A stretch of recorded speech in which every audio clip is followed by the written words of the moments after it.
चला मित्रांनो, आपण लाडू बनवणार आहोत आता तिळीचे। इथे मी फक्त कपभर पाणी टाकलेलं आहे पातेल्यात आणि 1 किलो गूळ टाकलेला आहे आणि तिकडच्या साईडला तिळी भाजलं चालू आहे। इथे एवढी तिळी भाजून ठेवलेली आहे। इथे शेंगदाणे घेतले आहेत, 1 किलो गूळ घेतला होता। आपला गूळ विरघळतोय थोडा थोडा आणि आपला गुळाला पाक आलेला आहे का नाही हे कसं चेक करायचं। इथे मी थोडं प्लेटमध्ये पाणी घेतलंय, 2-3 थेंब आता त्याच्यात आपण टाकून पाहणार आहोत। त्याची जर गोळी वळली गेली ना तर समजायचं पाक आलाय, एकदम कडक झालं तर।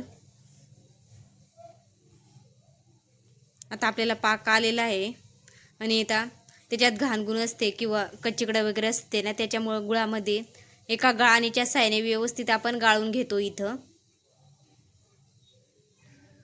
हे पहा, अशा पद्धतीने।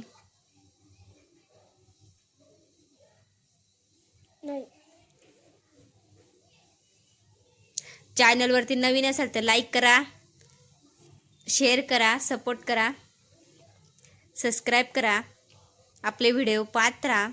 इथं आई पूर्ण मिक्स करून घेत आहेत।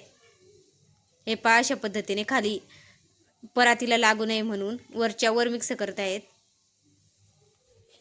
आणि गरम गरम ओळायचे नाही, थोडं थंड होऊ द्यायचे आपल्याला। इथे अर्णवचे पप्पा अभिराज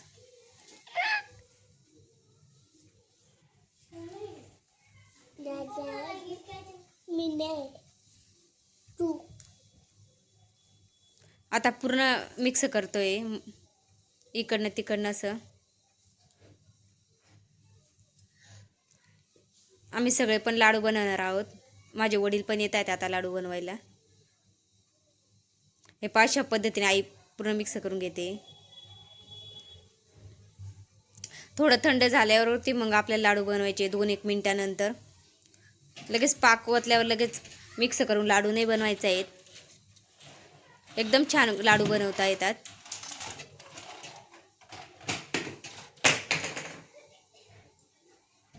आता आपलं पूर्ण मिक्स झालेलं आहे। इथे एका पातेल्यामध्ये छोट्या वाटीमध्ये पाणी घेतले आणि ओला हात करून घ्यायचा। अगोदर हात धुवून यायचं, मग नंतर ओला हात करायचा। सगळे हात धुवून आणि बसले होते। आता आपल्याला लाडू वळायचे आहेत म्हणून थोडे ओले हात करून घ्यायचे आणि मग लाडू वळवायचे आहेत। फक्त असं गोल करून ठेवायचे, नंतर खूप मस्त कडक होतात ते। अभिराजला पण लाडू वळत होता।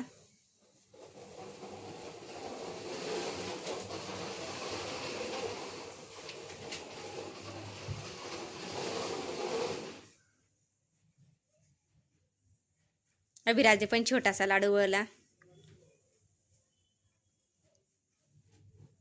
अशा पद्धतीने आम्ही सगळे पण लाडू वळत बसलो होतो आणि त्याच्यानंतर माझे वडील पण आले लाडू बनवायला। घरातल्या सगळ्या माणसांनी लाडू वळले ना खूप छान लागतात आणि गप्पा गोष्टी करत करत लाडू होतात। आणि ते पाक जास्त थंड पण होऊ द्यायचं नाही, पण हाताला गरम पण लागत नव्हतं। आपण पूर्ण मिक्स केल्यानंतर 2 मिनिटानंतर आपण वळायला बसलोय, म्हणजे मिक्स करता करता 2 मिनिटं होऊन जातात।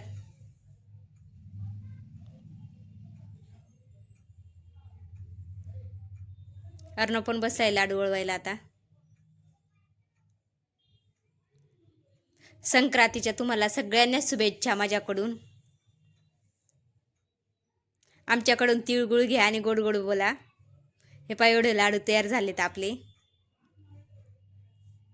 हे पहा किती छान दिसत आहेत आपले पूर्ण तिळीचे लाडू आहे। त्याच्यात थोडे शेंगदाणे टाकलेत आणि एकदम मस्त कडक झालेत। सकाळी तर खूपच कडक होतात, संध्याकाळी बनवलेत आम्ही। चला भेटूया आपण नेक्स्ट व्हिडिओमध्ये।